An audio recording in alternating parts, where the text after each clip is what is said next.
Coming up on episode 229 of Wheel Bearings, we've got the Genesis GV70, the Mercedes-AMG SL Roadster, the Ford Bronco, Chevy Equinox EV, Mercedes-Benz Vision EQXX, BMW iX Flow, and Volvo Ride Pilot, and more.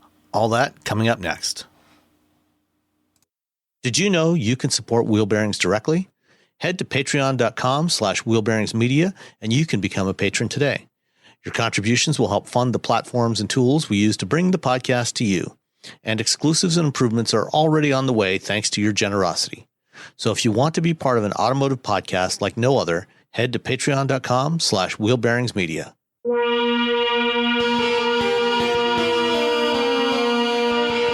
This is episode 229 of Wheel Bearings. I am Sam Abul-Samad of Guidehouse Insights. I am Nicole Wakelin with TrueCar. And I am Roberto Baldwin with TechCrunch. And Nicole, why don't you go first? Okay.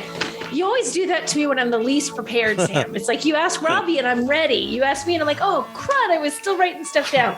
So I had a vehicle I've talked about before. I had the Ford Bronco this last week, the two-door with the Sasquatch package. Did you have the hard top or soft top? I have a hard top. Okay. So, Sasquatch. Yeah, and Sasquatch, yeah, which is kind of just fun to say, and you can't see, but I'm making like a little claw, like a Sasquatch, because I feel like they would have claws. Probably very large ones, though. Only the very large Big ones. wow. The big giant claw.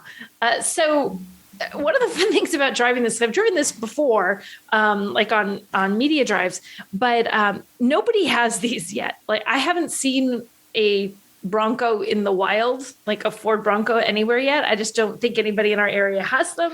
I have literally not seen one. I've seen some Bronco Sports, but not the Bronco. So as I'm driving around, the most fun thing about this is watching the reaction of everybody. And what's kind of cool is it's like always these people that are in other off-road vehicles that are turning their heads and like trying to see it on highways and stuff. But then I saw this one 4Runner go by and the guy had like, it had a lift. It was tricked out. I felt like he could have driven off into the wilds of the White Mountains with this thing. And he's looking out his window and his wife, significant other, is in the passenger seat. And she's still like giving me these like 2 thumbs up, like, that's awesome. I'm like, yeah, it was so cute to see this, like, yay, someone has a Bronco. So do you think he's sitting there and is like, I just spent like $80,000 in aftermarket parts on this. And then she just drives up with her Sasquatch. No, it seemed very And Julie over here is like, oh, look at that. That's much nicer than what they you were built. both looking out the window like, look at that thing. That's really cool. So I think they were just excited to see it sort of out in the wild. join the party out in the wild. Yeah. So driving it, it's fun to drive. It's very truck-ish to drive. You know, you have that bounce. I found this when I was driving the Bronco before that it's moderately well-mannered on the highway. You know, you get a little bit of bounce and sway and it isn't a truck platform. So it feels like driving a truck. The thing that I find the most challenging about driving the Bronco is, and I forgot exactly what they called them. They have these little like guide sites that are located on the hood. The handles on the little front corners. Yeah, the little handles. They make this feel wider to me than it is. It somehow messes with my, like, as I pull into parking spaces, I think my brain puts them further out to the side than they are. And I always feel like I'm closer than I am. So it makes it feel unduly wide when you're not, when you're just driving and trying to park in a parking space at the grocery store. Well, it's probably because most vehicles, they kind of slope away. This thing's more squared. And so most vehicles are actually wider than they appear to be. Right. And this one, I think my brain tries to do the autocorrect it's been doing my whole life is that, well, if that's where it looks like the edges of the hood are, you've got X number of inches of vehicle still on either side as it curves down that you can't see. So don't take out the car next to you. Yeah. So I feel like I'm coming into a spot and I'm pulling closer to my side because I can see it. And then I look on the right-hand side and I've got like miles of room. So I have this, like, it's hard to judge. It takes a little getting used to that is actually the edges of your vehicle. You don't have to worry about extra. That's it. It's a fun car to drive. It's as capable as they build. I've taken this off-road with Ford. We did some pretty fast, speedy driving out in Nevada just before Thanksgiving. It's a hoot to drive off-road. I mean, if you want an off-road vehicle, it's a heck of a lot of fun. It has that trail turn assist, so you can sort of like turn on a dime, almost like pivot on one wheel, which is a super cool feature. And it has a pretty durable interior. It feels like you could when you take off those doors and you go tromping through the mud, it's not going to fall apart. It's going to be fine with a little bit of mud. The drawback to the two-door, there are two big ones. It's only 4-passenger, so you lose one seat, so you can't put 5 people in there. The back seats are pretty snug. Like if you crawl into the back seats, it's a snug fit. You're not going to be having someone, it's not like adults can't do it. Kids can climb back there, adults can climb back there, but your older aunt is probably not going to hop in the back of your 2-door Bronco with ease. Of course, the same is true for a Wrangler. Right. The same is true for Wrangler. It's the 2-door thing. The 2-door makes it hard. Well, that lifted Toyota. And 2-door and short wheelbase because the back seat is stuffed in between the rear wheel wells instead of being in front of them. Right. So it wasn't like the Wrangler does it better, not even compared to the Wrangler, just, it's tough. And it was funny. We were taking some things to Goodwill yesterday, cleaning out things because I'm getting a new kitchen and many things in my house I have that I don't use. I'm like, we must get rid of this, but let's give it to someone. And so we went to pile that and a bunch of other stuff in the back. And I opened the back of the Bronco. I'm like, nope, we're not taking this car because although it looks like it should, outside, you think there's all this room to put stuff in the back. There is not. Yeah, it's like there is not. I shut it. I'm like, nope, we're going to take your car, hubby. So we took his instead because there really isn't cargo room back there. I haven't looked up the number, but it's not something like you're not making a dump run in that. You're not buying any mulch. Oh no. Well, I mean, you can fold the back seat down and get some extra cargo space. But. Right, but then you can get some, but you have to fold the back seat down. Yeah. In a larger, if you go to 4-door, you don't have to fold the back seat down. You can still have people along and put stuff in the back. Here, you can go to the dump, but all by yourself without your all by kids. yourself, and the kids want to go to the dump. Right, I'm sorry, kids are free. They're free labor to unload the stuff at the dump, and you can't even bring them with you. So, yeah. So that is the one upside of having kids is Yeah, hey, come help me do this. Mostly free labor. I mean, you end up paying for it eventually anyway. Right. But, in the moment. But still, in the moment, you're like, mow the lawn, haul this stuff to the dump. Yes. And you can't if you have a 2-door. But, I don't think there's no surprises having this for the week. I mean, I had it in some really crummy weather. We got about 6 inches of really heavy wet snow that iced over and made that nice little icy, chattery kind of road surface. Driving around on that and playing around with it. And it handles just as well as you'd expect. It's not the same as driving off-road, but it's still that, poor terrain, trying to get through some little berms of snow at the end of roads. It was perfectly fine. It chews that stuff right up without a problem. And, it's everything. The Bronco pretty much is exactly what you expect the Bronco to be. It's a little rough and ready because it's a, truck-based. It's in the 2-door, not super huge. So if you've got a family and all their stuff, you probably don't want the 2-door, you probably want the 4. And if you plan to go off-road and do some serious off-roading, or even if you don't, and you just want to look like you do, which I think is a lot of the time how these work, it's a great choice. It's a good option. I should probably have pricing and I don't, because remember Sam called on me first. Oh no.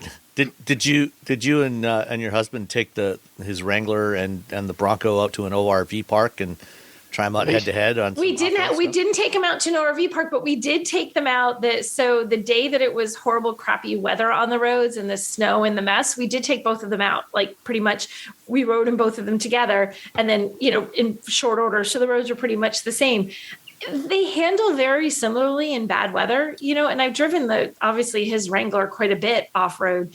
And just, in terms of how well they both do off-road, I don't feel like you really do bad with either one. Like people seem to have this need to say like the Wrangler's better or the Bronco's better. Well, there's good and bad features about each. There's pluses and minuses to each. So it's not like you're really going wrong getting one over the other. It's just a matter of which you prefer, honest to goodness. It's like, which one are you more comfortable in? Did you which like one you ride? can get your hands on these days? Right. Because you can't really, whichever one you can get your hands on. So it's a worthy competitor to the Wrangler. Is it a Wrangler killer? I've never thought it was. I think it's just, if you don't want a Wrangler and you like the Bronco and you prefer what the Bronco has and the drive of it, it's just like picking any other car. Is a Camry really significantly better than worse than an Accord? Well, no, maybe you just like the Camry better. Maybe you just like the Accord better. Sometimes it really is just a matter of preference, which one you like the drive of, which one you feel more comfortable in. Because in terms of capability, you're not going to go wrong with either one. You want to climb a mountain in either of these, go for it. Which engine did you have? The 4-cylinder or the V6? I had the 4-cylinder. And what kind of mileage did you see with it? I'm going to be honest, I didn't check mileage. I did Okay. not check Dun, fuel dun, economy. Dun, dun, dun. Sorry, Well, Sam. I know that's my failing point. I forgot to check that. I mean, the one thing about one area where the Wrangler at least has an option that gives it a significant benefit over the Bronco is fuel economy, because you can get the plug-in hybrid, which is what you guys have. Which is what we have. Yeah, and that does. I mean, that is a big. You don't have that option in the Bronco, and the Bronco gets pretty terrible fuel economy. Yeah, don't buy this if fuel economy is your priority. Yeah. Buy something else. But and I guess that's a big. You pay a premium for that plug-in hybrid. I forget what it starts at, but it's you're paying a lot more. Cheap. Yeah, so you'll pay for that privilege, but that is something. I mean, because I wasn't thinking in terms of the hybrid, but I mean, if in terms of the whole breadth of what's offered for each of these vehicles, you can get that hybrid. And the neat thing about that is that, of course, if you save that EV mode until you go off road, it is super cool to drive that completely silently. It is so cool. You just hear things around you that you wouldn't hear. And it's just, if you're going off road because you want to be out in the wild and out in the middle of nowhere, and out, you feel like that when you're in the hybrid, because it's quiet. You're not listening to an engine, something you can't get in the Bronco. So that is definitely one in the Wrangler's favor, but it's like a higher trim. You pay more for it, so you have to pay for that privilege. So. When are we expecting Ford to give us a hybrid option for the Bronco? It was like a year, 18 months or something after the initial launch? Or yeah, possibly, maybe this fall for the 2023 models. I would guess 2023, because things are still so backed up supply-wise. Everyone's just trying, we can't fill the regular boring old ones right now. Let's go launch another one. Maybe not. Maybe we just finish making the ones we're making. Right, let's finish the ones people ordered 6 months ago and see if we can, then go from there. Yeah, I'm sure they probably pushed it back at some point. Internally, they probably like, hey, you know what? Why don't we just finish building the things we already got? Yeah. Yeah. And there was, didn't they have, and I was just thinking about this as we're talking, didn't they have an issue with the hard tops on the Bronco? They did. For the first several months, there was an issue from the supplier.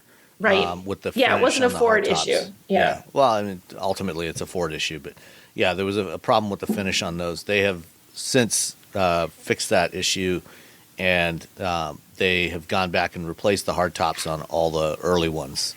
And I know that, but didn't that cause some delivery, just in terms of talking about getting out there when you have orders? There was a holdup and delays, so they held some of them back, and they've replaced those, and they've also replaced the ones that were delivered to customers with the bad tops. So you'd imagine that would further. I mean, it's just, you feel, things happen, and you feel bad anytime it happens, especially something like that where it's their supplier that screwed up, not like Ford directly. But you're like, man, as if they don't have enough things to deal with all the shortages in 2021. It's like, oh, by the way, we also messed up your hard tops. Have a nice day. It's like, come on, cut them some slack. To be fair, that's typical of like a brand new car. There's always going to be some weirdness, just because they've only made like a few hundred of these so far, and now they're got to build them to scale. And then when you start building to scale, you're like, oh, here's something. I had years ago. I had an OEM. I was talking to a customer.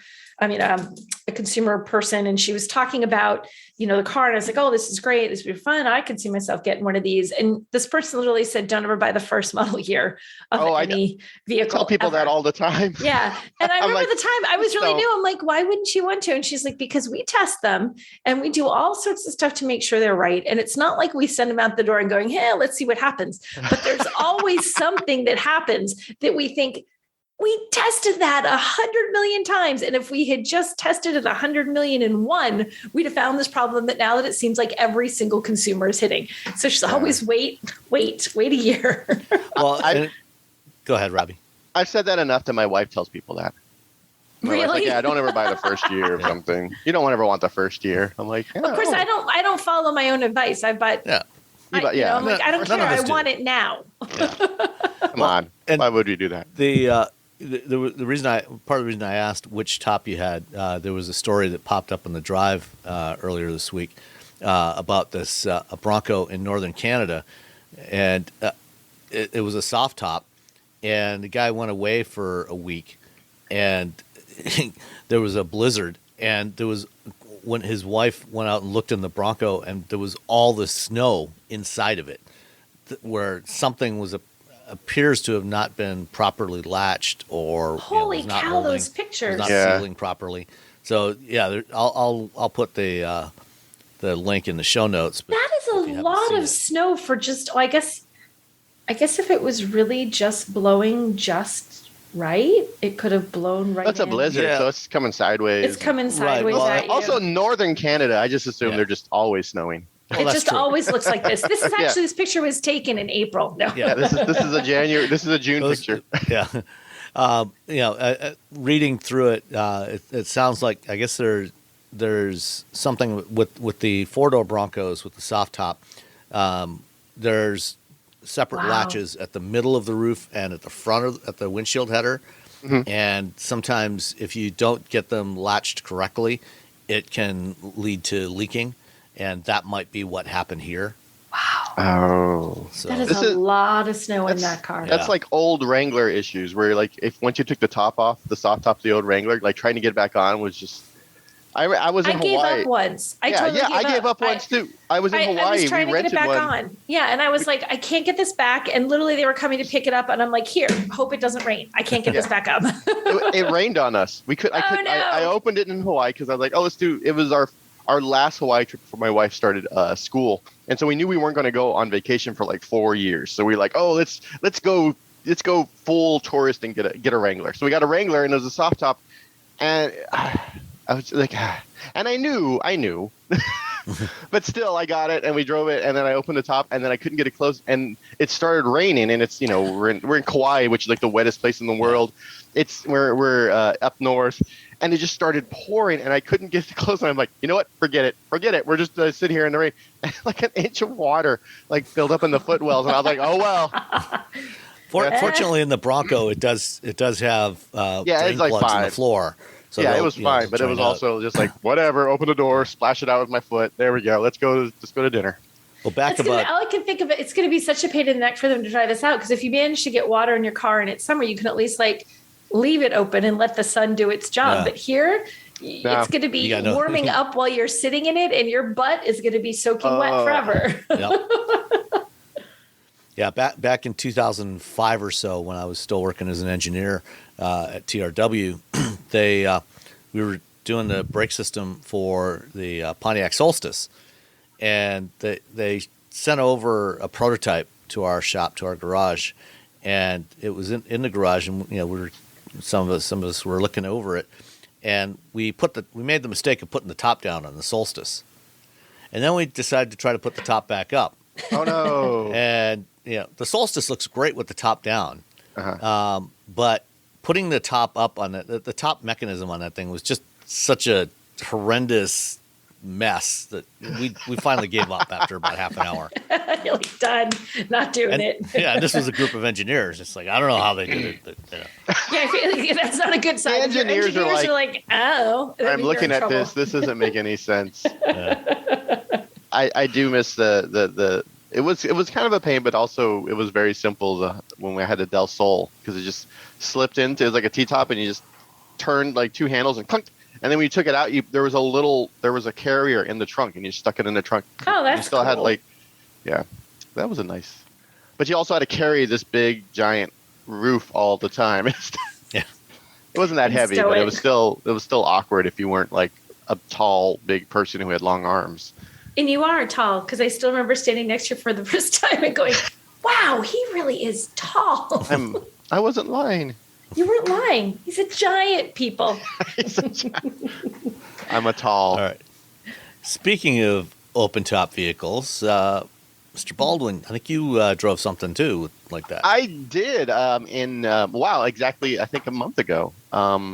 The Mercedes-AMG SL. This is the new SL, the new SL Roadster.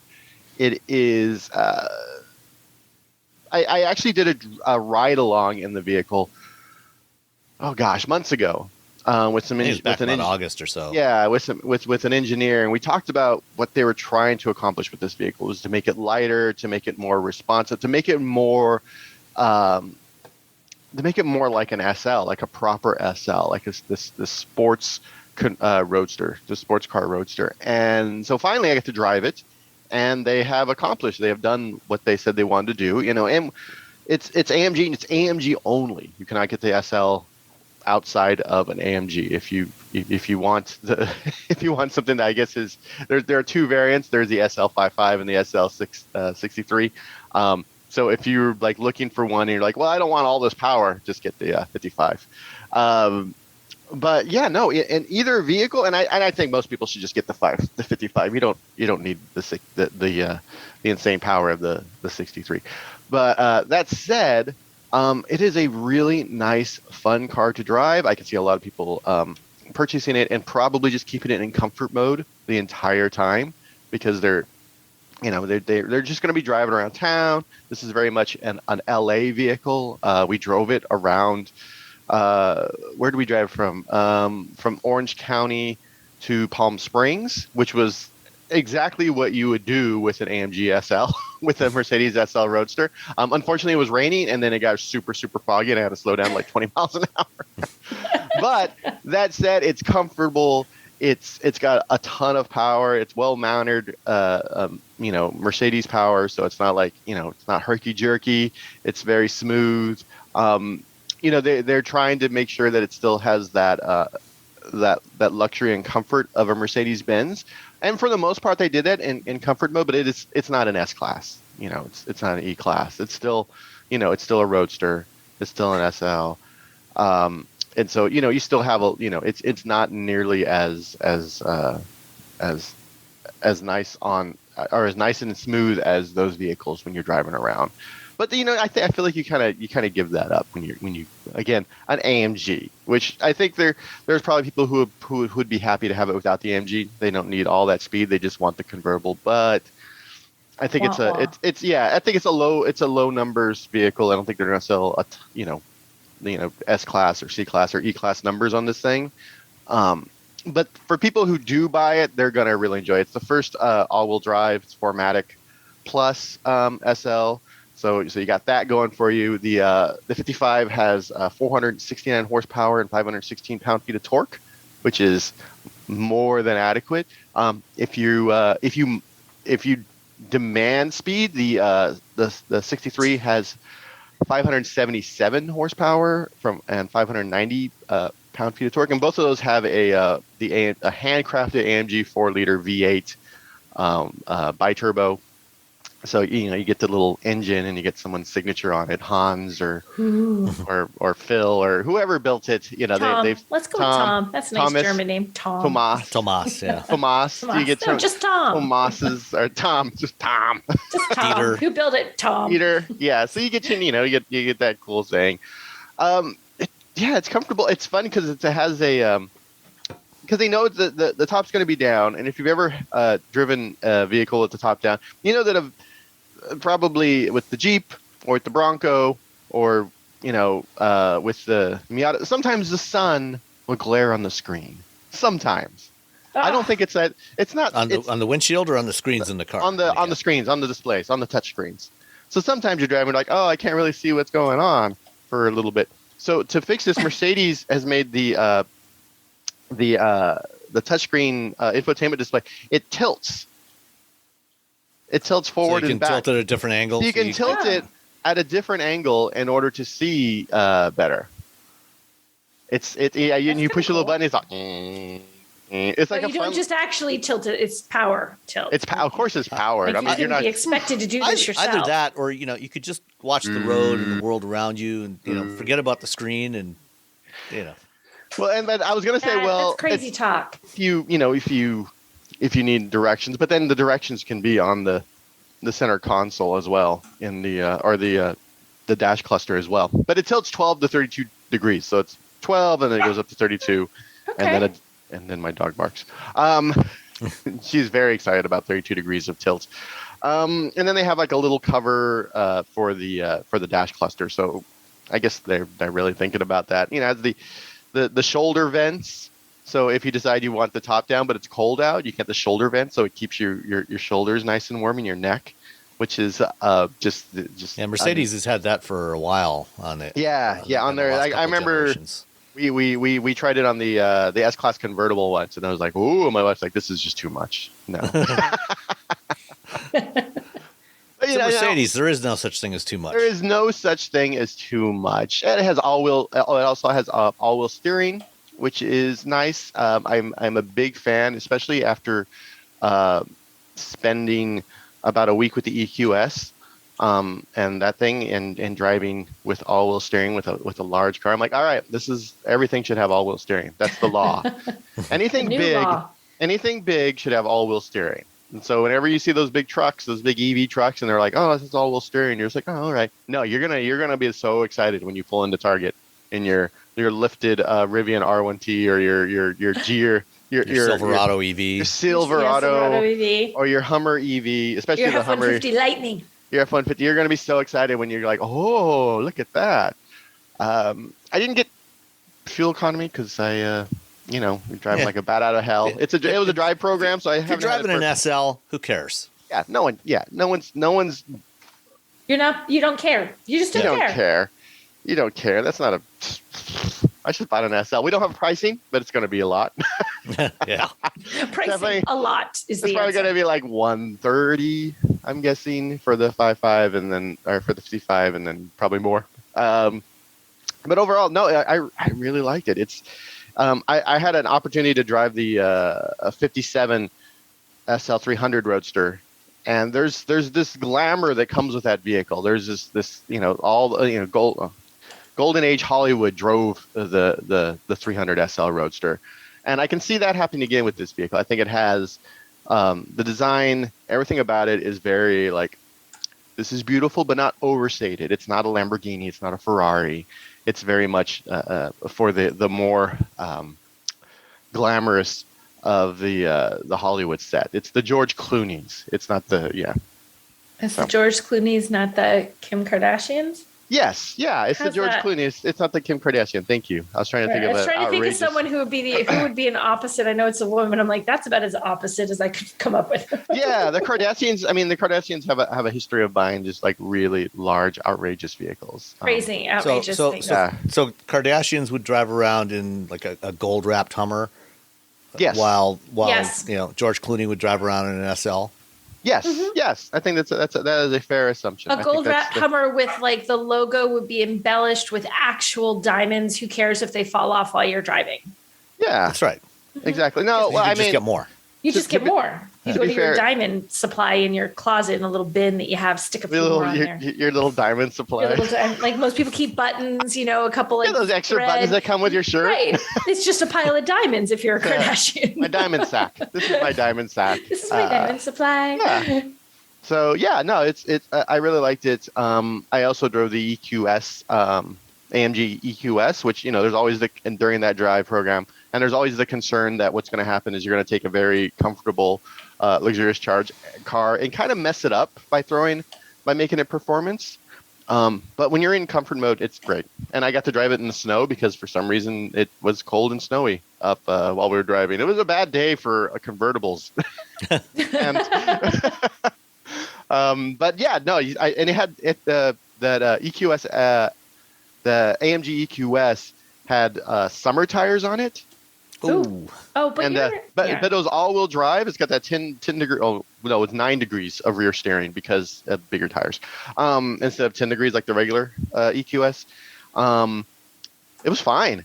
Like it was all icy and everything, and I threw it in slippery mode, which is a new mode for the AMG model, and it was I was like, oh, look at this. This is and I. You try to get the brake free because that's what you do as a person who like encounters snow for the first time in like in a year and a half. You're like, yay! It did a pretty good job. Once they throw some, you throw some all seasons or some winter tires, that thing is going to be planted pretty good to the ground. But yeah, both of those. Anyway, you can read both of those things on TechCrunch. I guess the same time this goes up. Ta-da! All right. Ta-da! Ta-da! And I had the 2022 Genesis GV70, the latest addition to the Genesis lineup, which is basically about as close as Americans are going to get to the G70 estate or shooting brake model that they sell in other markets because we don't appreciate station wagons, so we have to jack them up into the air to to get anything that is shaped vaguely like a station wagon. But the GV70 that I've got is the 2-liter turbo, all-wheel drive. All-wheel drive is standard on the GV70. So on the G70 sedan, you can get them in rear drive or all-wheel drive. But on the GV, it's all-wheel drive only. And I had the Advance model, the Advanced trim level. So that is the second from the top. It comes in 4 different trims: Standard, Select, Advanced, and Sport Prestige. So I had the Advanced. The 2-liter, or sorry, it's not 2-liter. It's a 2.5 T. The Hyundai Motor Group has replaced the 2-liter turbo they used to have with a 2.5 liter that is used in a wide variety of vehicles at various power output levels. For Genesis, it's rated at 300 horsepower, 311 foot-pounds of torque. Uses an 8-speed automatic transmission with paddle shifters on there. Fully independent suspension. The interior of the GV70 is largely the same as the G70, which means that you get the rotary shift knob in the center console. And unlike the G80 and GV80, it doesn't have the rotary controller for the infotainment is not set in flush, as we've talked about before. That where it's kind of hard to actually get a grip on it without clicking it at the same time. So it's raised up more like a BMW iDrive controller. So it looks like you have 2 similar controllers, one behind the other, one for the transmission, one for the infotainment. Excuse me, but they have different finishes on them. The transmission shifter has the knurling like you'll find on a lot of the controls in the G70, GV70, G80, etc. It's a metallic knurled pattern on there, whereas the infotainment controller is more of it's probably plastic, but it's like a crystalline type of surface on the outer perimeter of it. So it's easy to get a good grip on it to spin it around quickly and move around the infotainment system fairly quickly. No touch screen in here, so clearly this would be a non-starter for Nicole. But the system works well, and of course, since it is a modern product from the Hyundai Motor Group, it does include the sounds of nature. Yay! So I was driving around. It was fairly frigid this week here in Michigan. So driving around with a little bit of the crunching as you walk through the snow. Crunching snow. Yep. Yeah. And Crunch. This powertrain in here, I think, is a really nice balance for the G70, GV70. It's not a huge vehicle. It's similar in size to a BMW X3. So it's roomy enough in the back seat for a couple of adults, but it's not an enormous SUV. And I really like the size. As we talked about a month or so ago when I had the G70, the G70 got a refresh this model year with a new front fascia that matches the look that we got on the G80, GV80, and now on the upcoming G90 as well, with the slim horizontal headlamps and matching the similarly slim horizontal tail lamps on the back. It's a good look. I like the look of it. It drives really well. I said, it's plenty of power, 300 horsepower. It's a very responsive engine. Not really any noticeable turbo lag.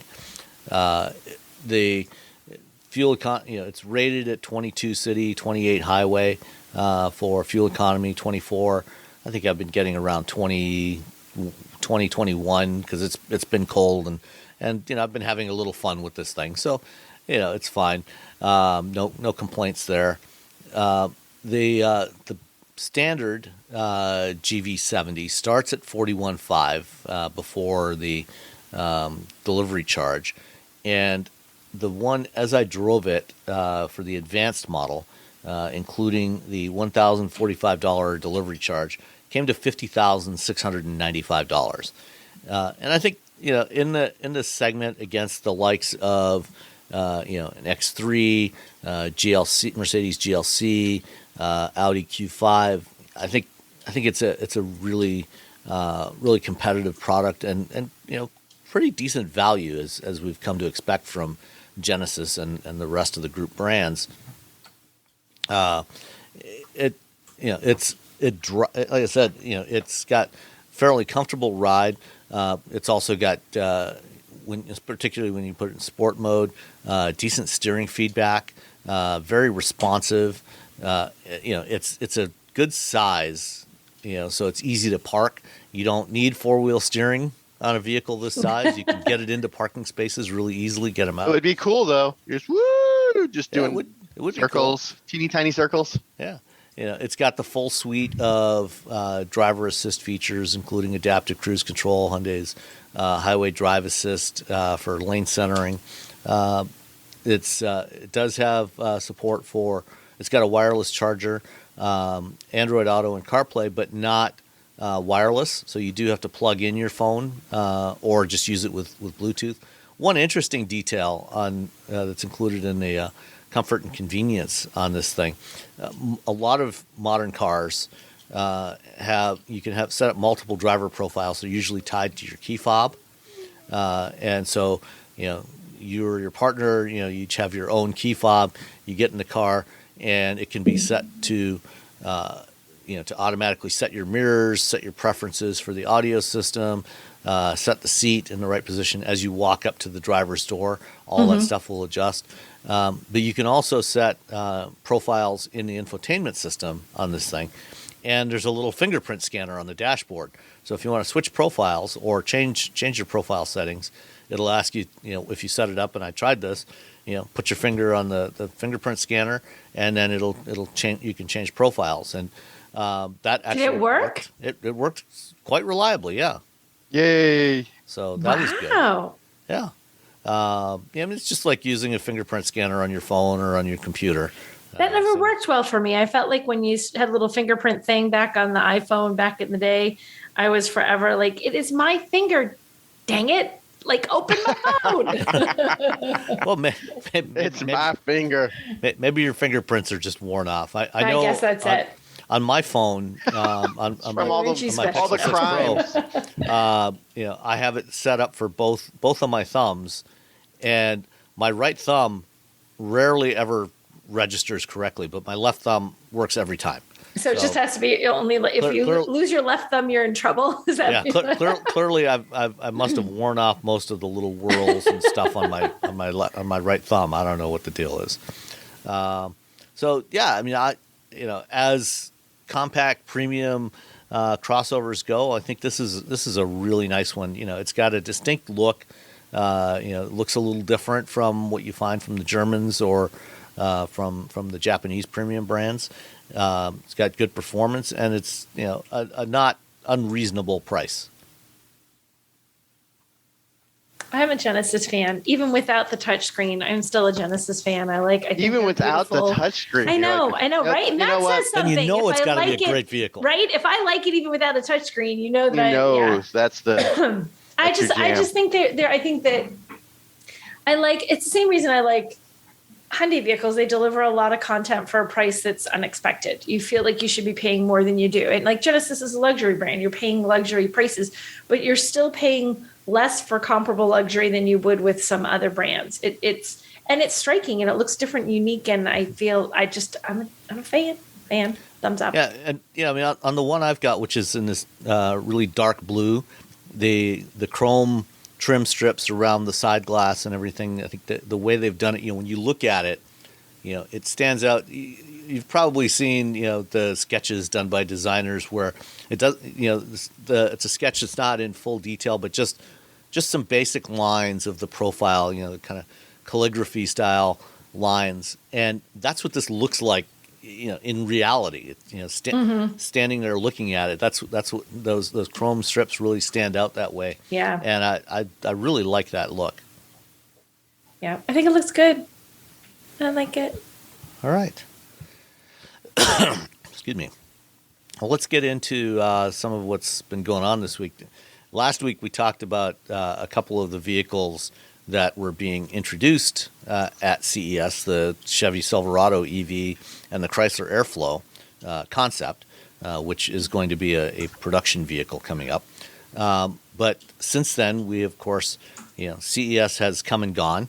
A few people actually showed up in person. Apparently, I think the attendance was about 1/10 of what it usually is. I saw one number that said there was a 70% decline in the number of attendees at CES this year. No, I can't find it. I read it on my phone this morning, and but 70%. I wouldn't be surprised if it was even more than that. I'm sure that the CTA is probably going to hedge the numbers on the high side. Yeah. I saw people posting photos, of the halls, and you just see nobody around. I had a meeting with Quanergy, a LiDAR company, the other day, and they were doing a live virtual demo of some of their technology from their booth. So their CMO had his iPhone and was walking around showing me the stuff in the booth. And when he scanned the phone around and I could see the crowd or lack thereof, I was amazed.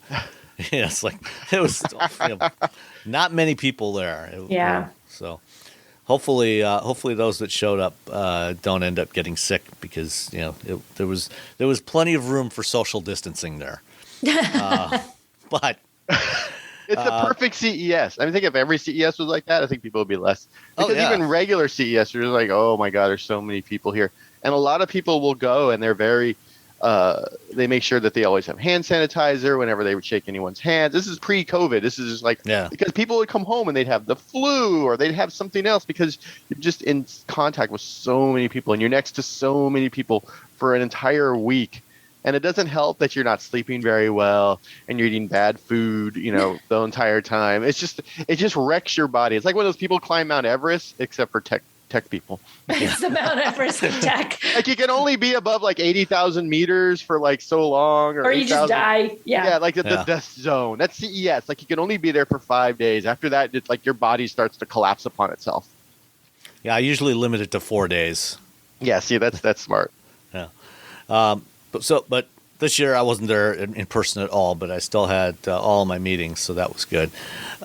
So anyway, during the course of the week, there was a lot of automotive related news. It started off on Monday night with the virtual reveal of the Mercedes-Benz EQXX, or Vision EQXX, I think is actually the official name. Have you two seen this thing? Have you taken a look at it? I have looked at it. It's okay. So it's a long tail. So that means it's never gonna come into it. Mm-hmm. We're never gonna see it. We're never. I mean, so it's designed to race at Le Mans. Yeah, it's designed to race at Le Mans. But if you just take the front end and you put that on a production vehicle later on in 2024, which all the tech is supposed to show up in a car, that would be dope. I would be very, very excited. And they were able to say, hey, we're getting 621 to 620 to 21 miles from roughly 100 kilowatt hour capacity pack, which means they're getting 6 miles per kilowatt, which is some crazy efficiency. And they're able to do that from a pack that's 30% lighter, 50% less volume. That's the real exciting. I mean, it looks great and everything, but the thing inside, that battery technology, the ability to get 100, the same capacity as what they have, say, in the EQS, but in a pack that's 30% lighter and 50% less volume. That's insane, because now you can make 60 kilowatt hour packs and put them in cars that have the same amount of range. Or you have these you can just, it's smaller. And so not only do you have that capacity, you get the range because it's lighter, and it's all about weight. It's all about cramming as much capacity into a smaller pack as possible. And Mercedes is doing that. And they said, this is going to be in a production car, this whole powertrain drivetrain situation in 2024, which is pretty great. Yeah. Okay. I want to know what this, it has something called neuromorphic computing. Did you see this? I don't know. No, did you see this? Yeah. Because that sounds like the part where the world gets taken over. Neuromorphic computing. It's a singularity. The hardware runs spiking neural networks. Information is coded in spikes, and energy is only consumed when a spike occurs.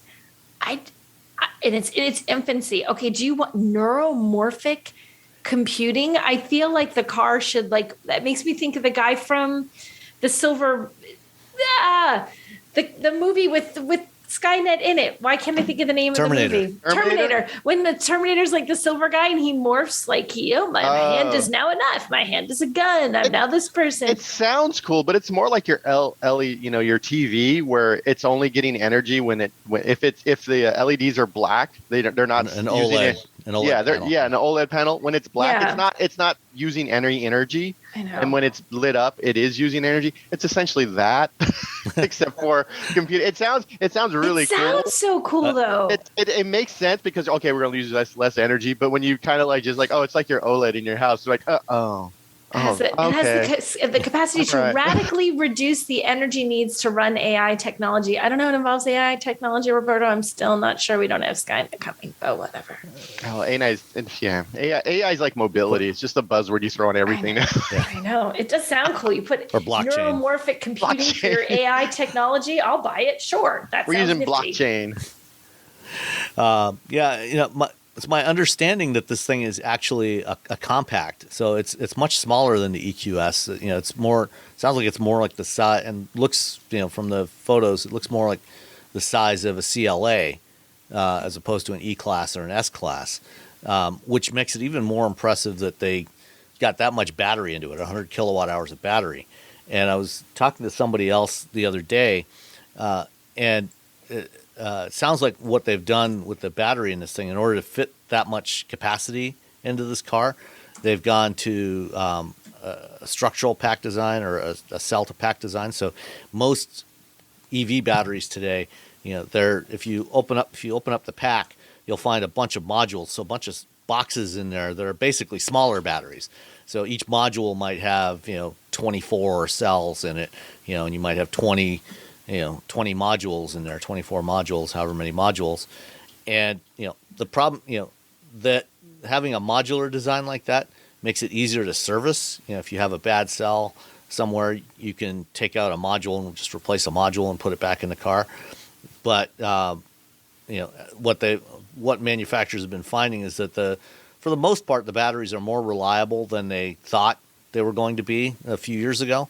And so they're moving to this cell to pack design, because all those modules, I don't know if you remember, 10, 12 years ago when Apple went to the unibody design, they sealed in the batteries on the MacBooks.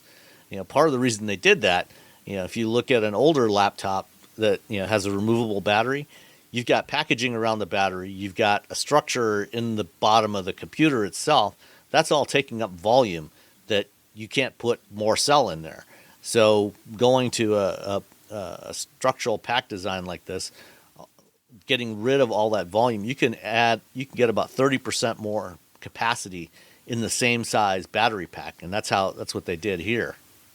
Because the modules are essentially like, well, we could take the pack out if it fails and then replace the module. Mm-hmm. But then there's like so many different steps for the pack to fail, for this to happen, for this to happen, for this to happen. And then you're like, why don't we how about we just take the pack, we replace the pack, and then you still have this pack that you can use for a bunch of other things and some other uses somewhere else down the road. And so the whole we could swap out the module. Yeah, it made sense. Yeah, it made sense because we're like, we don't know what's going to happen. And then now they're like, they realize they don't actually have to ever replace those modules. Yeah. Dun, dun, dun. Yeah. Technology. Yeah. Technology, so fancy. For a better tomorrow. So, things are moving in the right direction to have more affordable, because you can take the same concepts, the same ideas they're doing here, put them in more affordable EVs, and have more range, at lower price points as well. So that's good too. Yeah, you could get a 500-mile, because if they took all the other fancy bits out, they have a low power, they're not pushing a lot of power to that car. It's rear-wheel drive only. There's a lot. The drag coefficient I think is 0.17, something ridiculous. Which is, I asked them, I'm like, so do you think this will ever make it into production because of regulatory issues? They're like, they had a very roundabout way of saying, I mean, we could. Maybe, kinda. But yeah, it's really, and so at the end of the day, it's really the battery that sort of is very exciting about that vehicle. And if you can get 500 miles instead of the 600, that's still a huge win. It's a big difference. Yeah. Yeah. It's a huge jump. And then this thing's also got this massive screen. It goes even beyond the hyper screen that's in the EQS. It's just one long display that spans the entire dashboard. That's 78 inches across, I think, or something. 47. 47 inches across. Yeah. It's a smaller car. Yeah. That's how we know, because the hyper screen is 56, so it is smaller. There we go. That's how we know. Okay.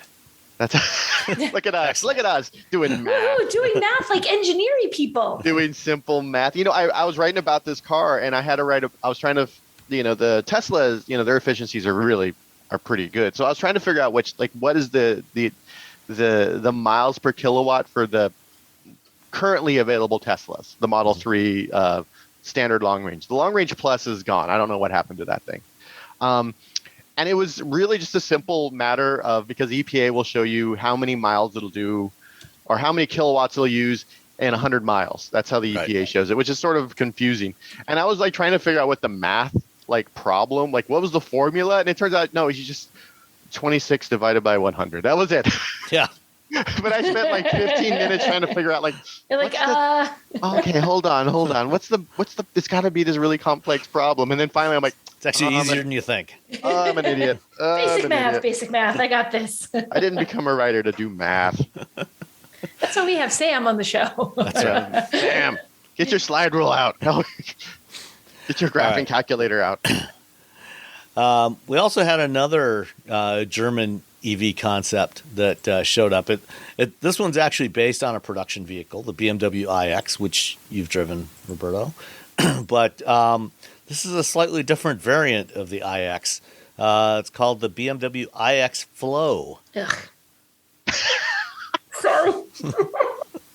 Did I make that face out loud? No.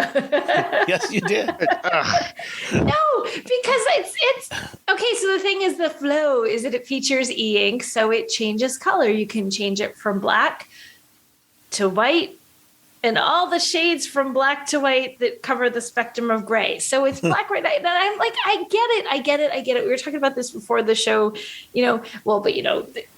people buy black and white and gray cars. If you look, that's what sells. I don't care what sells. How impressive is it to see black and black, white, gray? I want a car where you push a button. It's today it's purple. Tomorrow it's St. Patrick's Day. I'm making my car green. Oh, wait, it's Christmas. I want my car to be red. I want it. Red and green. See it in, green with red stripes. Yes. Where's that car, Roberto? That would impress me. So, this is actually very cool technology, electrophoretic technology, another fancy word. It's all about the fancy words in the CES press releases, right? But so it's cool. It's cool, but it's black, white, and gray. Where's the purple one? So they said that they're we could do this with color. Well, why didn't you? Yes.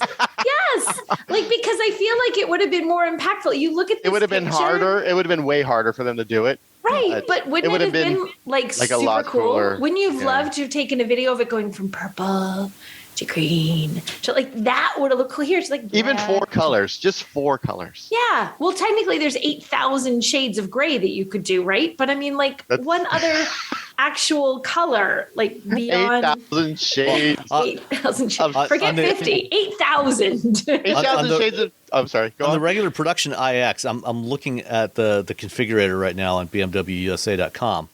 They offer 2 shades of white, a black, 4 shades of gray, and then a blue and a red, which almost nobody will likely buy.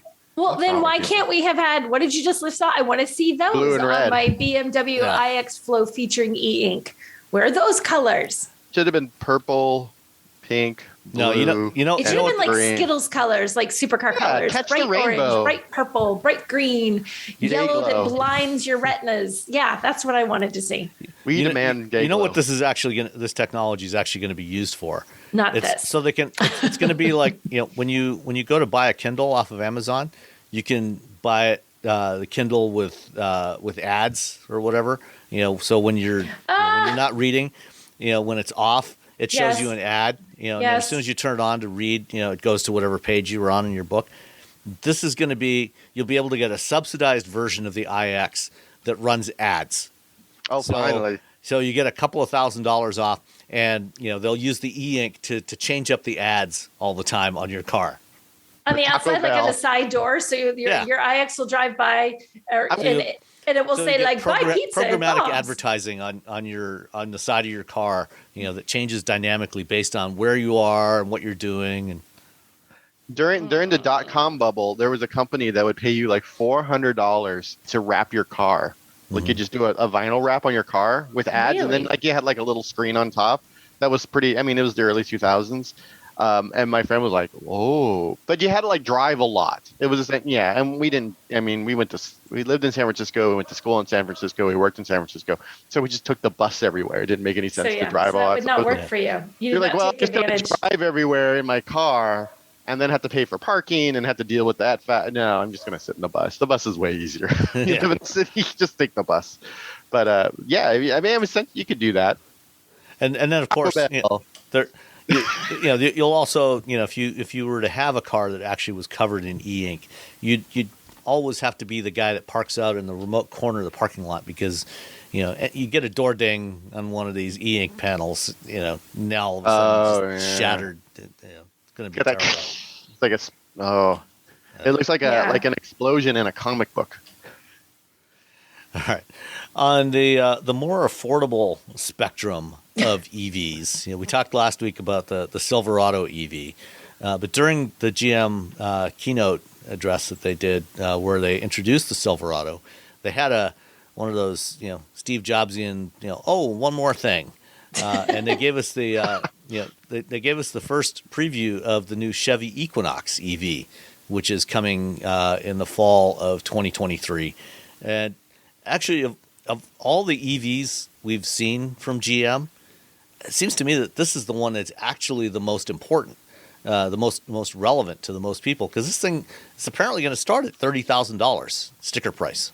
$30,000 Ultium, so that's more than the Bolt is, which I don't know why they didn't make the EUV at least Ultium. I mean, it's all the things that GM's been promising for the last however many years in a vehicle that looks 1,000 times better than the current Equinox. Yeah. Like it looks good. Like, oh, maybe I want an Equinox, which is something people don't say. Nobody says that. Everyone says, "Oh, I guess I'll get an Equinox." That's how the Equinox is sold. Yeah, this fit. Okay, the prices, and they have one, and so I guess we're buying an Equinox. No one's like, "Let's go buy," but this, like looking at this, I would let's go buy that. Yeah, for $30,000. Let's go buy an Hey, kids, we're going to go buy an Equinox. Yeah, everyone's like, "Hey, we're going to go get a car." Words no one has ever said before until today, Robbie. Yeah, it was always like, "Well, let's go look at the Equinox. It's pretty. Maybe that'll work. It's inexpensive. You can put a lot of stuff in it. It'll work. This will work. This is fine. It's fine." Yeah, of course, at that $30,000 price point, you're probably not going to have 400 miles of range like the Silverado. It's probably going to be more like 230, 240, like what you get in the base models of cars like the Hyundai Ioniq 5 and various others. But still, I mean, that's plenty, for what most people need. If you get that kind of range, that'll be more than enough for almost everybody. And then they'll probably have a higher end version for $40,000 that is 300 miles. But we never take the Hyundai Kona, the electric Kona, to the charge station. Never. I still haven't even bought like a level 2 charger for our house. We're still just plugging it into the wall. But we drive into the city and back, and that's like, we drive it past the city. We drive it, my wife will do maybe 15, 20 miles a day, but on the off days, like the weekend, it'll do 40, 50, 60, 80 miles. And it's just like, oh, whatever, it's fine. You drive here, drive there. Oh, I got to do this other thing. Oh, I'll do this other thing. Then you plug it in, and it doesn't charge it up to 80% the first night, but it's fine. It's not that big of a deal. It's just, the 200, we have 258, I think is what it is. And we are always charging just to 80%. So we have like 200 miles range. It's fine. It has not been an issue at all. Of course, you do live in California, so, you don't have I could drive weather very often. Well, it has been down to like 30 up here, but still, that's not 10. Oh my that's gosh! Still not the worst. My low tomorrow is 1. I just looked at the weather up earlier. My low is 1. I have 1 degree when I wake up tomorrow morning. Just 1. What's it going to be tomorrow? 1. 1. Just 1. I got to go do some woodworking outside today, and it's going to be 50. And I'm like, oh, come on. No, I hate you. Our low is only going to be 5 here tomorrow. Oh, 5. Woo! Ooh. Well, we did go to the beach yesterday because it was like 53. We like, yay, we're at the beach. It was all sunny and 53, and all these people were at the beach, which is a very Northern California thing. You're like, hey, it's above 50. Let's go to the beach. But of course, nobody actually went in the water though, because the water air temperature was 50. It was probably about 50. The water, too, right? The water fluctuates between like about 47 and 56 year round in the Bay Area. And I remember when I was surfing, if it was like 54, I was like, ooh, water feels really warm today. But I'm also wearing like a very, like a 3-2 wetsuit. And we took someone once in the summer who wanted to go surfing with us. And he's like, oh, I'm like, do you have a wetsuit? He's like, no, that's cool. And this is summertime. And then we all paddled out. And then I turned around and he was on the beach huddled, like unable to move. And I'm like, I don't know why you thought that was a good idea. Bay Area will kill you. The water will kill you. All right. Let's see. Where's my rundown here? All right. Last one I've got from CES is Volvo Ride Pilot. I had a call earlier this week with Austin Russell, the CEO of Luminar, and Odgaard Anderson. She's the CEO of Zenseact, which is a division of Volvo that does software for driver assist and automated driving. And we talked about this Ride Pilot, which they announced. This is what Volvo is calling their first unsupervised automated driving system that they plan to launch in California. So the thing about Ride Pilot, you can have partially automated systems where you have to supervise, and that's level 2 systems like GM Super Cruise, Ford Blue Cruise, and so on. You can have what are, fall into the category of level 3 systems, which are unsupervised, partially automated systems. And that's like the Mercedes-Benz Drive Pilot that you tried out in Germany. And then you can have unsupervised, fully automated systems. And the way I like to describe these things, you can have, feet off, hands off, eyes off, and brain off. And for, Blue Cruise, Super Cruise type systems, those are hands off and feet off, but eyes on and brain on. Level 3, it's eyes off, but brain on. So you still can't climb in the back and take a nap, but you don't have to be watching the road all the time. And then when you go brain off, that's systems like, Cruise and Waymo and Zoox and Argo, where, you don't ever have to take over control. This Ride Pilot thing is an eyes off but brain on system. So you will, it's designed for automated highway driving, but you don't have to constantly watch the road, until it's if you're, if you've got your destination set on the nav and you're coming up to your exit, then it'll give you an alert, 10 or 15 seconds before that, okay, you're going to have to take over control. That's what they're working towards. And that's what the Mercedes-Benz system does, except the Mercedes-Benz system is limited to 37 miles an hour because that's what the regulations in Europe allow for, 60 kilometers per hour or 37 miles an hour. The reason why Volvo is planning to launch this in California first, because we don't have that regulation here. And so they're going to be able to do this at normal highway speeds. Is there any there's no maximum speed at all, whatever the speed limit is? I mean, there'll probably be a max speed of like 90 or something, whatever, whatever the actual speed limit is. Yeah. Yeah. And I think Volvo said last year that going forward, they are going to cap the top speed of all their vehicles at like 111 miles an hour or something, or 112 miles an hour. Which is crazy fast. Which is still really, really fast. Oh, yeah. It's faster than you should, unless you're in Germany on the auto. Yeah, nobody in the U.S. can be driving that. Yeah. Anywhere. Yeah. But the thing is, this is going to launch on the vehicle that is the replacement for the XC90, which is coming out later this year. It's an electric EV. They showed it as a concept last year, and they had it in Vegas this week, called the Concept Recharge. So it's an all-electric 3-row SUV, and when it launches, that vehicle is going to have all the equipment for this. Much like just Tesla has done with autopilot, it's going to have all the hardware built in as standard equipment. So that includes LiDAR. Luminar LiDAR is going to be on there, and cameras and radar. But this system is not going to be enabled yet. They're going to start testing this in California this year, and they won't say when they're going to turn this on. Unlike Elon Musk, who says, "Oh, it's going to be ready in 6 weeks, 6 months tops." They're saying, when it's ready, it's ready. We'll let you know. But, we're not going to charge you for it right now. We're not going to make you pay for it. It's going to be available as a subscription when it is enabled, and that's when they'll start charging people for it. In the meantime, crazy. That's insane. Going to test it. And it's nuts. Who would do that when you could collect all this extra money? You can collect all this money. It's also very Swedish and Volvo, to be honest. I mean, I'm sure if there was when you go to an auto show. When I first started doing it, I very quickly learned that Volvo would just be like, "Hey, we have a thing. It's kind of cool." Like a guy would stand up and like, "Hey, here's a car." Blah, blah, blah. And then that would be it. That'd be the whole thing. And it wouldn't be explosions or anything. And then you go up to the car like, "Oh my God, this is amazing. Why aren't you telling more people about it?" There's like, "Oh, we made a car and it flies, but it's fine." And you're like, What? Why? Was that little bit right there? Yeah. Yeah, we just, we did a thing. It's no big deal. It's no big deal. And of course, Volvo's all about safety anyway. Yeah. I feel very, because it is Volvo, I'm like, all right, yeah, okay, cool. Yeah.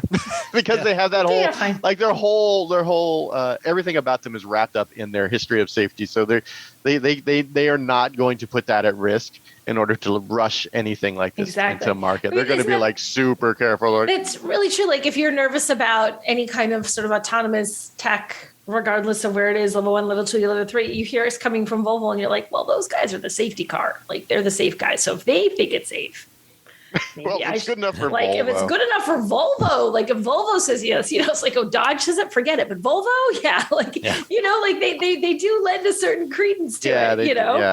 They're like, hey, who else puts just here's our cars crashing in TV ads? They're like, what? Yeah. We're just gonna crash a bunch of cars just to show you they're good at crashing. Just to show you how safe they are at crashing. Yeah. Like, okay, fine. You ride in a Volvo, if it crashes, you're going to be safe. You're going to walk away from that crash. Yep. And now, going forward, we want to make sure that you can't even crash. Right. You can't even. That'll be the next commercial. Be someone actively trying to steer towards a wall, and the car's going to be like, "Sir, please don't do that." And steer you the other way. That's what it's all going to be. Actively not crashing. Is it? Pardon me, sir, but I'm taking over. Right. Yeah. You saved my life. It's no big deal. It's no big deal. We're going to the Walgreens. It'll be fine.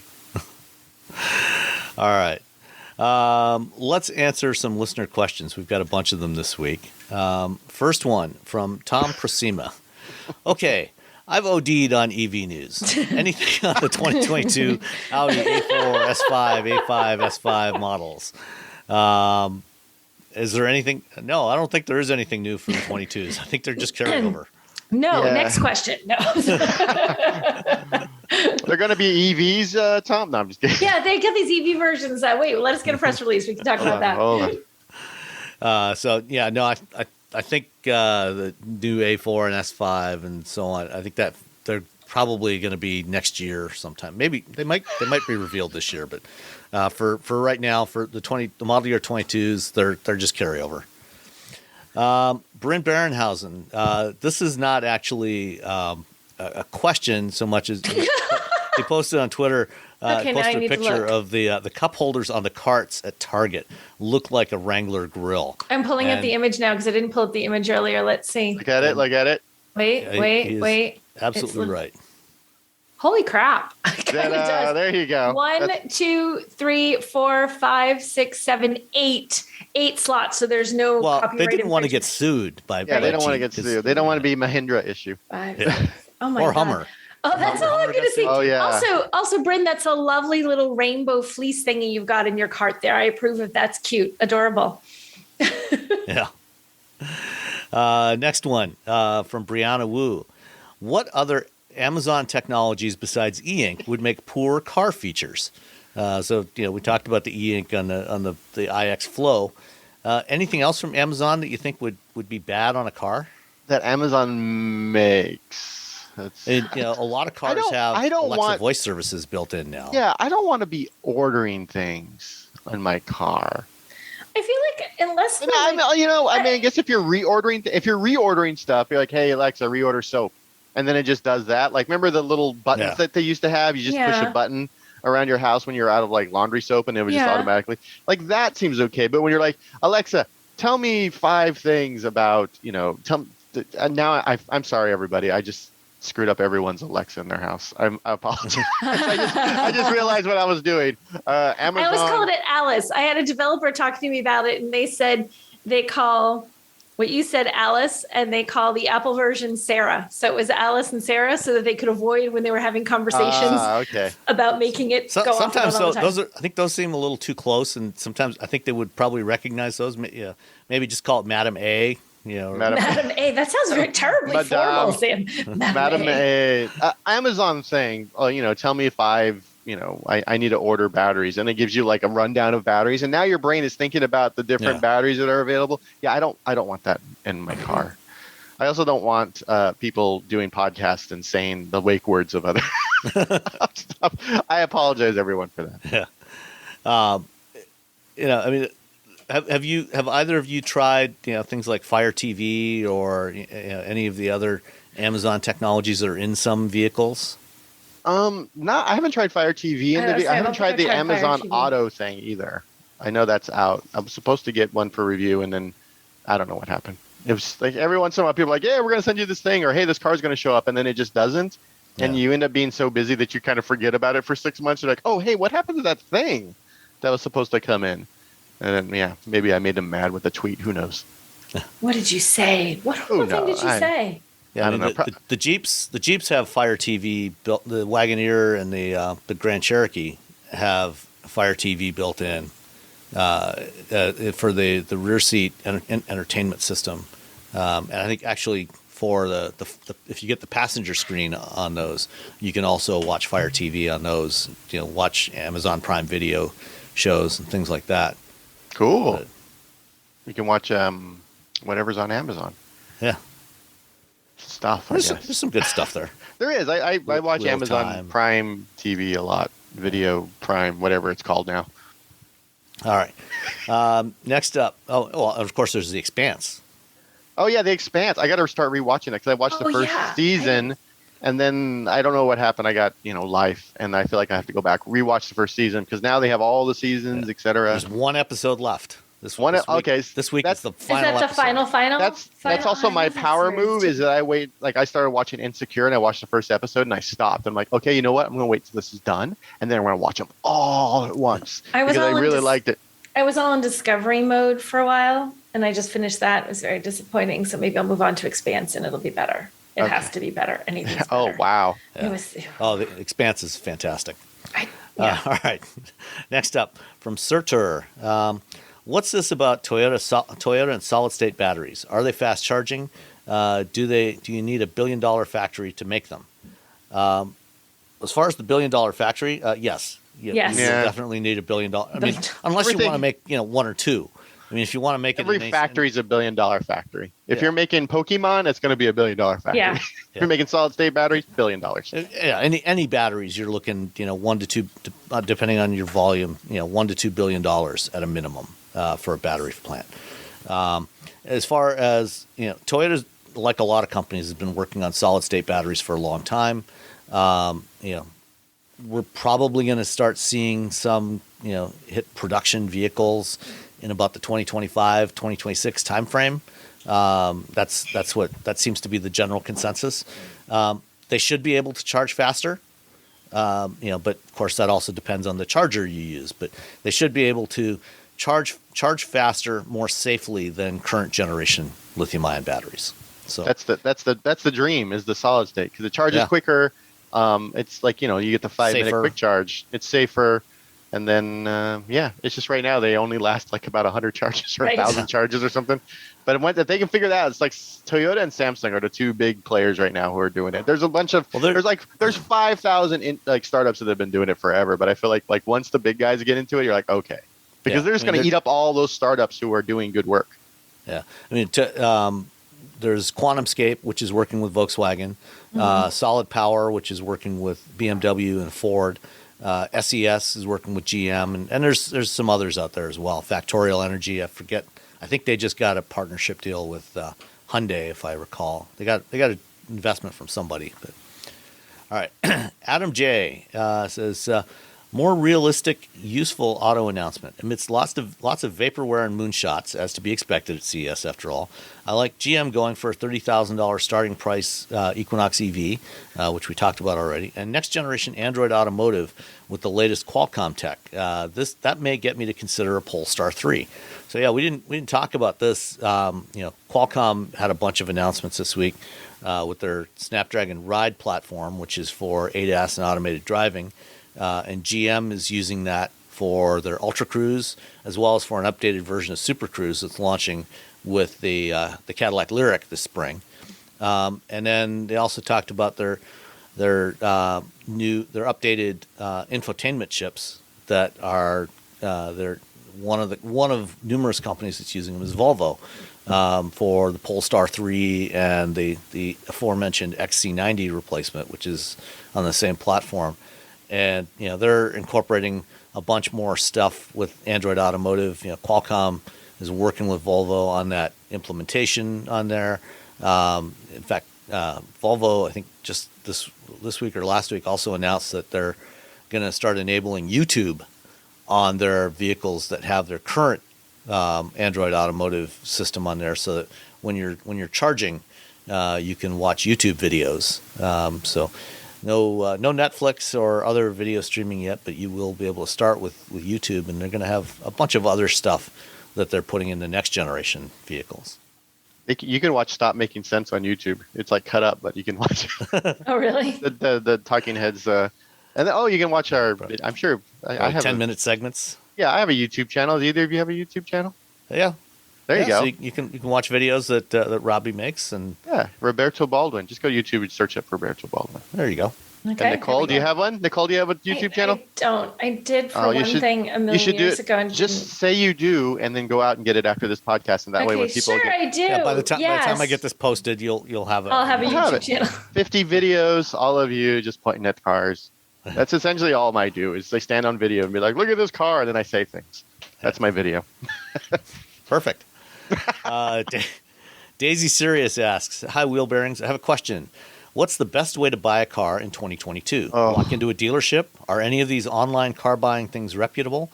I need to buy an EV hatchback right now, not put in an order for later. How do I even find out what's available? P.S. My teen crashed my beloved old Prius. Loudly crying face. She's okay, but the car was totaled. Amazing how little damage it takes. Yeah, that is something unfortunate on a lot of modern cars.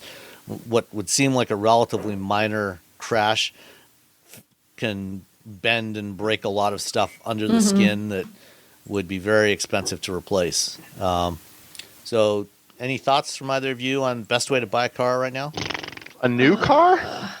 She doesn't say. I responded on Twitter to this one to find to see if she could tell us what budget she had and whether she needed a new or used. But okay. So we bought our.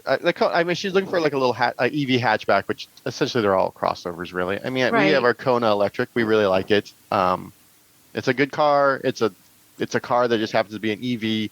If you're not looking for weird gimmicky stuff, then it's a pretty sweet. It's a sweet jam. That being said, dealerships are the worst. And it's so hard to get anything to walk in. Our dealership was actually pretty good, but for the most part, I'm kind of hoping she lives in California, since there's stuff in California that we don't have everywhere else. Things roll out more in California. From her Twitter profile, she's in Colorado. But Colorado did adopt the California ZEV mandate. So okay, the EVs yeah, but that aren't you there can buy still in California, you can also get in Colorado. Aren't there still a good number, or at least a healthy number of EVs that automakers are just like, isn't the Ioniq 5 or something just in California to start? No, like it's in all the ZEV states. I feel all like the there's ZEV states. all the ZEV Yeah, states. Okay. yeah.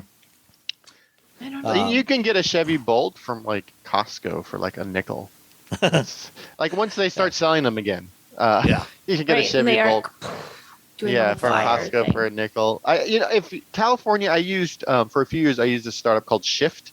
They're backed by BMW, but it's used cars. But yeah, I would just go online and I would look. I put in what I wanted, manual transmission, blah blah blah, and then it would show me the available cars. And then I would say, oh, I want to see this car, and then they would schedule a time for them to bring the car to my house. And then me and my wife would drive it around and say yes or no. And if we liked it, they would just leave it and go away. And if we didn't like it, they would take the car away, and then we would find another car and do that. Yeah, I mean, Carvana will deliver cars to you as well.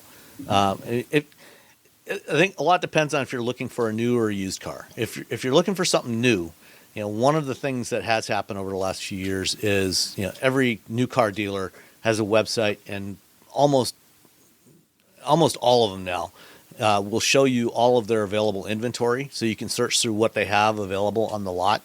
And I did a little search. I don't know where in Colorado Daisy is, but I just looked for Denver. And for example, Hyundai dealer. I looked at a couple of Hyundai dealers in Denver.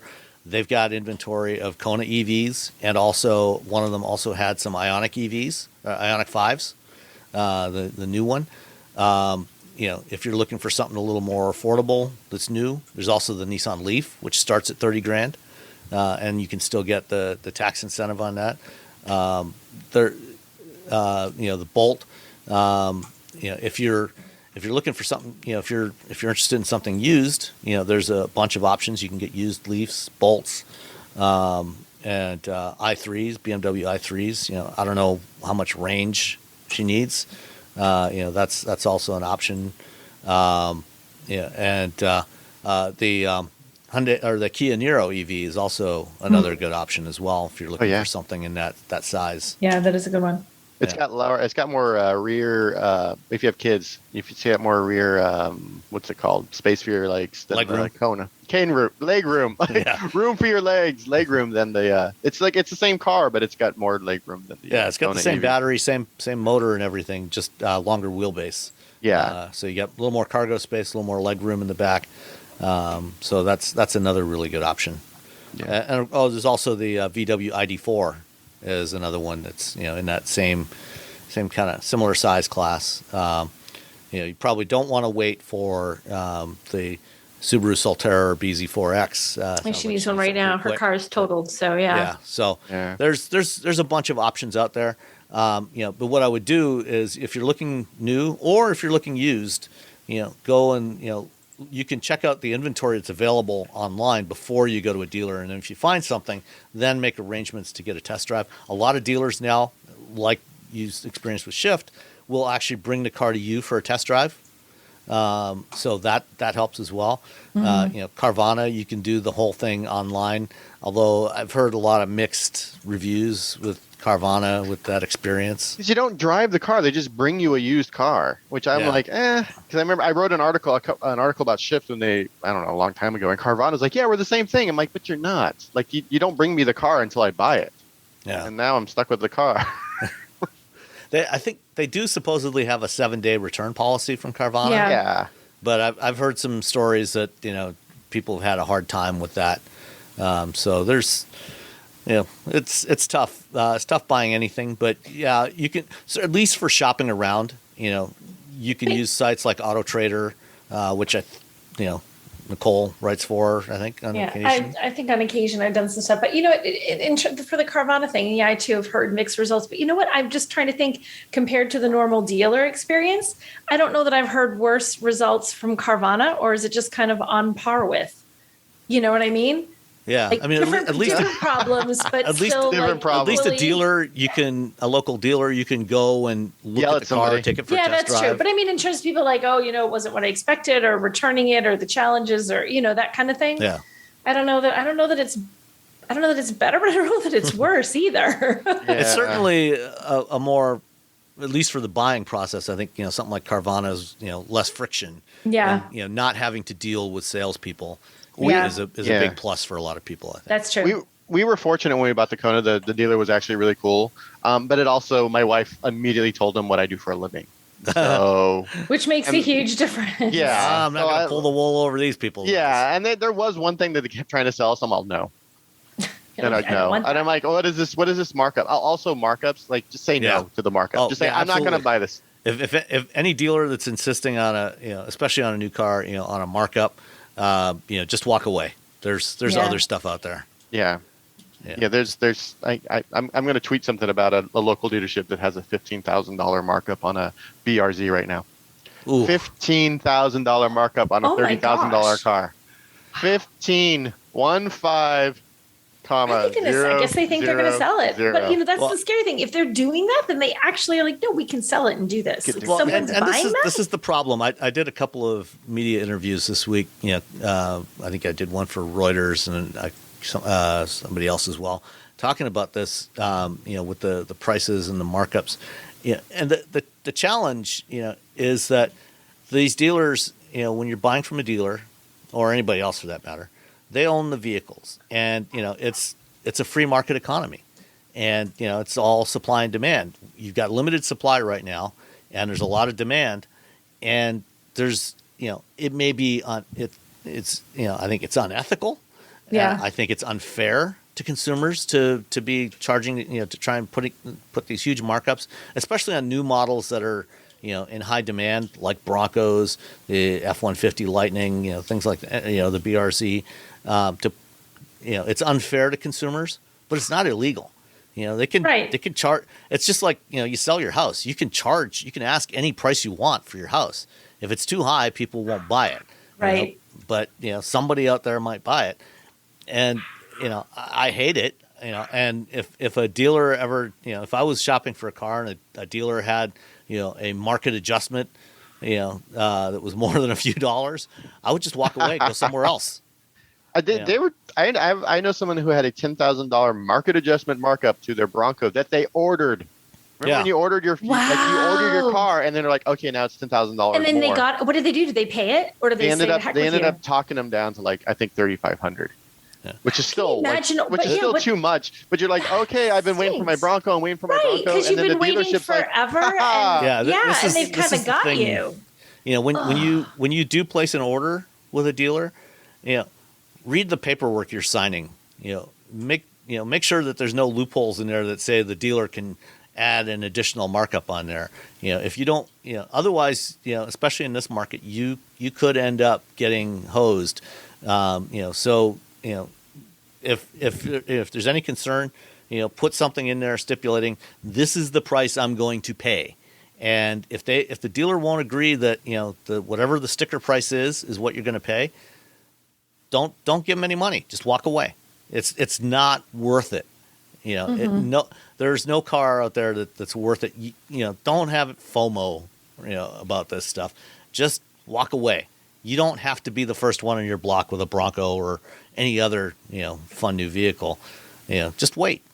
If there's enough demand, manufacturers will keep building these things as fast as they can, and you'll eventually get one. You don't have to be the first. Yeah.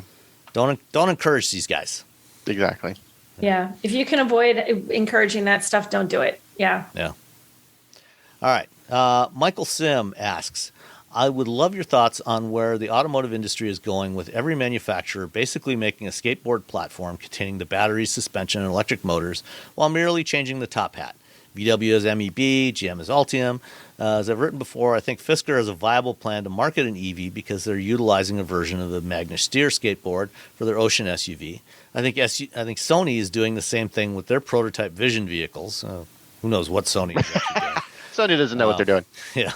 What is preventing companies like Tesla from using their multiple gigafactories to manufacture EVs for other companies as a way to amortize their billions of infrastructure investment?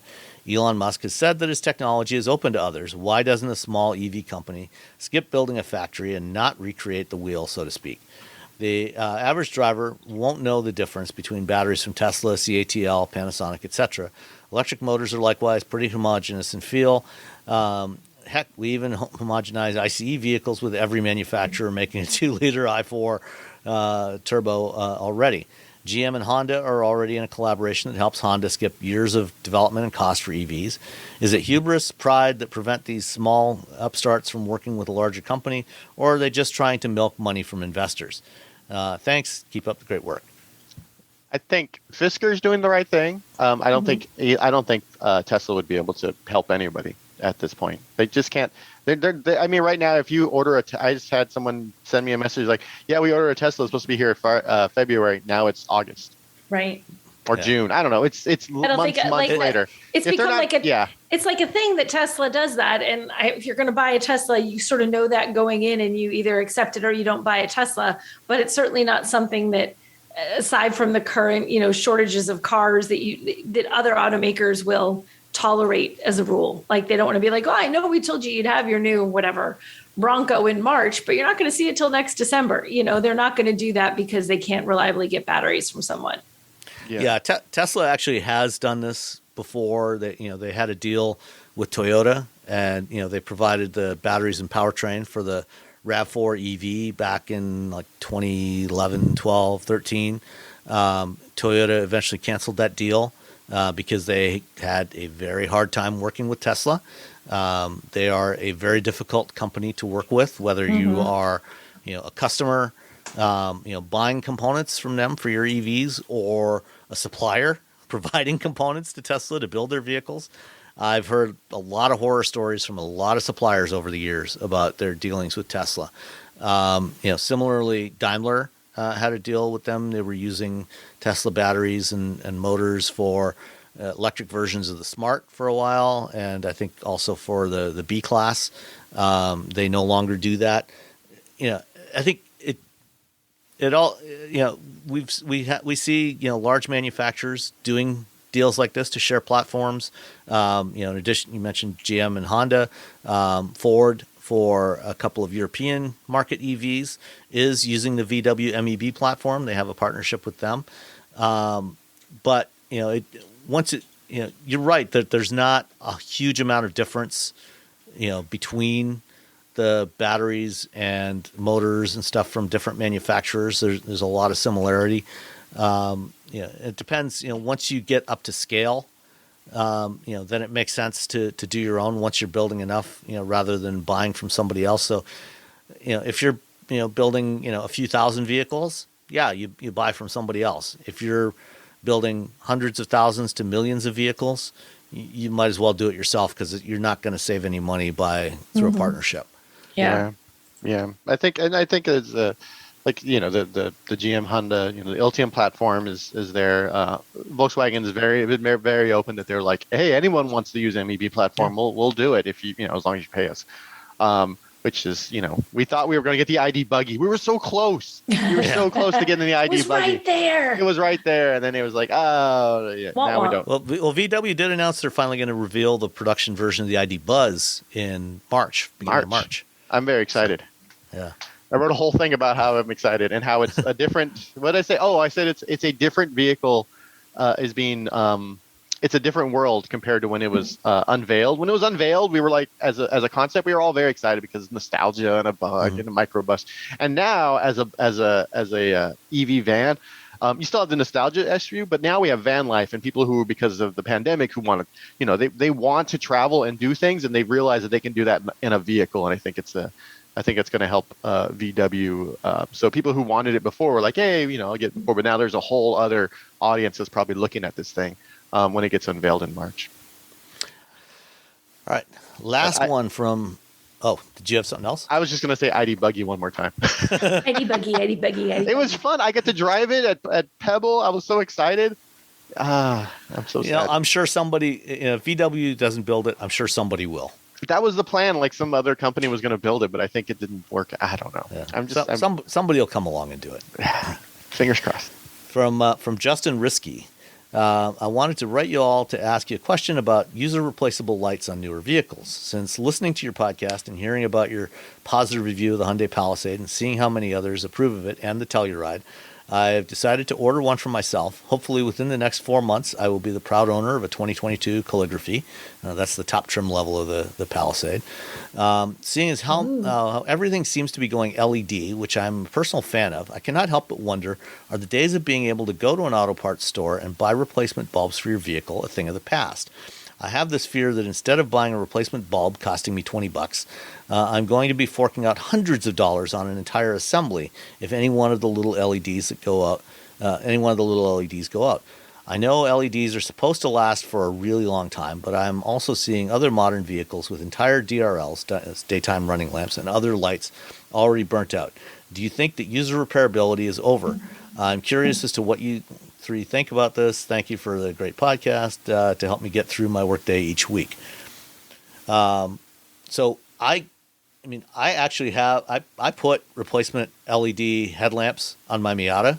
They're fancy. In a package that's shaped like a standard traditional 7-inch sealed beam lamp, but it's got LEDs in there so that I can actually see at night. Because when I first got that thing, the first time I was driving at night, it's like I turn on the headlights, and it's like what? Wow, where is everything? So I've got some aftermarket LEDs, but I have not actually tried replacing the LED, or even to check if the LEDs are replaceable on any of these modern vehicles. My our Civic has halogen bulbs, and you can replace the bulbs in those.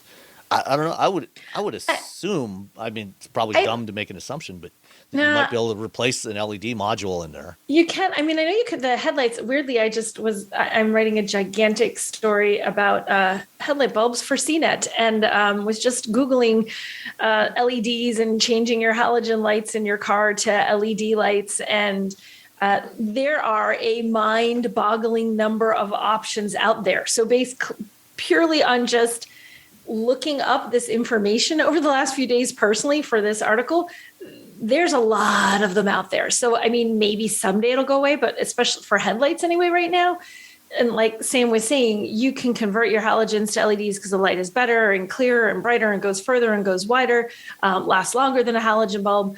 So there's still options for doing that. I mean, and they do last so much longer. I think with anything, you're going to see that freak thing where that LED light that was supposed to last, you thought was going to last you 10 years, lasted you 10 minutes, but it can happen with any kind of part. I don't know that they're any more fallible than other random parts in your car that are supposed to last for a really long time.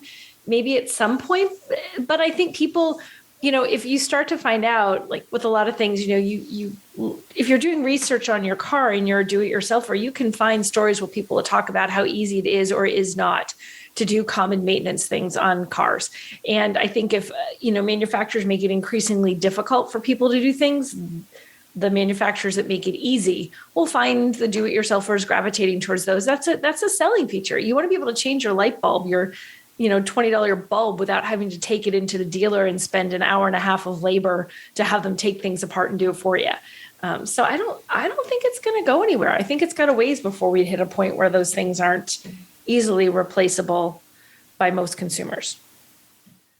Yeah, I think it's probably it's definitely going to be more expensive. The price of LEDs just continues to drop though, because we're putting them in absolutely everything. Mm-hmm. So at some point, it's going to be like when I needed a new catalytic converter for my Honda Civic way back in the day. I could either buy the one from Honda, which was $700 at the time, or I could buy the aftermarket high flow carb rated one for $200. Right. I was like, wait, so this one adds more power to my Honda, and it's carb rated, which means it works for California Air Resource Board. So it's legal and it's cheaper, and I don't have to cut the pipes. Okay. Well, I think there's going to probably be some cheaper options than what you get from a dealership for these lights. Just I don't go to the Hyundai dealership to get Sylvanian lights or a GE lights. So I think we're going to see those companies building the the light modules for these things. But yeah, like if you buy a new car and then like after a year, like one LED's out, like it might not be a big deal, but you know it's just gonna bug the hell out of you. Absolutely. Like you have this whole LED array and then one is out. You're just like, oh, it's not worth paying, $200 to replace this thing. But God, it's driving me nuts. Yeah, I mean, a few years ago, if you wanted LED lamps, LED bulbs for your house, they were like $10 a piece or more. Now you can, go to your big box store and buy a box of 10 of them for $6 or $7. So you're right. The price has come way down, and I would hope that the manufacturers are using, that they have the LED modules as a separate module, so you don't have to replace the whole cluster, because those clusters, the lenses they have in there, those things are insanely expensive. It's not unusual. If you have to get into a minor accident and you have to replace a headlamp cluster, $1,000, $1,500 for one of those headlamp clusters is not unusual. But in almost all cases, at least with the halogen or projectors, you can replace just the light module without replacing the whole cluster. And I would hope that's the same thing is true with LEDs.